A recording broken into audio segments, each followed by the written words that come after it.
మంచి స్నేహితులు ఉంటే ఎంతటి దూరమైన ప్రయాణం కూడా దగ్గరగానే అనిపిస్తుంది. అలాగే మంచి వాళ్ళ సాంగత్యం వల్ల జీవనం ప్రయాణం కూడా ఆహ్లాదకరంగా ఉంటుంది. సజ్జన సాంగత్యం అనేది సుగంధ పరిమళం ద్రవ్యం లాంటిది.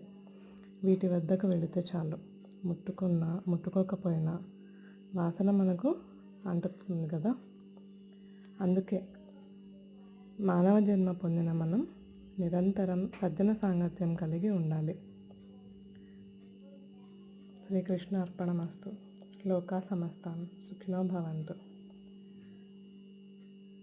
ఓం శ్రీ సాయి అనుగ్రహ ప్రాప్తిరస్తు.